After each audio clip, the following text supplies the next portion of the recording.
My name is Martin Matter with the Witness to War Foundation. It's January 24th, 2019, and we're in Punta Gorda, Florida. I'm sitting with Brigadier General Anthony Bud Bell, B-E-L-L, who served in the United States Air Force for multiple tours, including acting as a C-6 in Riyadh, Saudi Arabia in 1996. How are you doing today, Bud? I am well, thank you, Martin. Glad to hear. Thank you so much for joining me today. My first question is, where are you from originally? Grew up in Pittsburgh, Pennsylvania. Went to through the Catholic school system there in Duquesne University. Graduated from Duquesne and got commissioned in the Air Force and married all within about 2 months. And my spouse and I took off in a snowstorm, headed for Biloxi, Mississippi, and Keesler Air Force Base. Well, let's back up a little. I want to hear about your family growing up. What were they like? I was the oldest of 4 boys.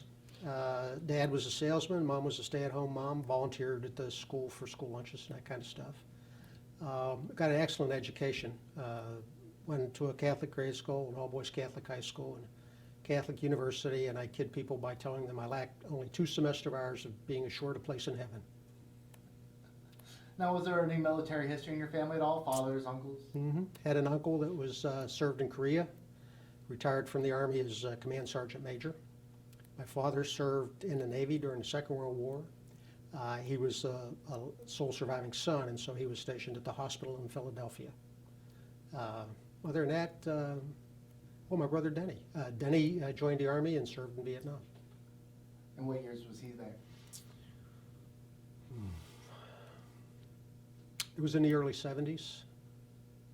Yeah, early 70s. When I was winding down and all that? Actually, the early 70s were still a lot of action going on in the early 70s in Vietnam. Definitely. Now, was joining the service something you thought about doing a lot growing up, or did you have other ambitions?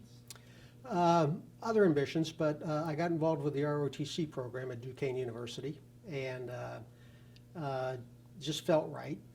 It was mandatory for male students at that time, and I'm in this line, and the guy says, Army or Air Force? And I said, Army or Air Force what? He said, your eyes are blue, and he gave me an Air Force uniform. So that's kind of how I got in. Once I was in that program, though, I enjoyed the camaraderie of talking to the seniors that were about to be commissioned, and their aspirations about going on active duty and being a pilot or being a navigator or whatever. And again, it just felt right. And so I committed myself to that, at least as hard as I committed myself to my schoolwork. And so when I graduated, I knew that's what I wanted to do.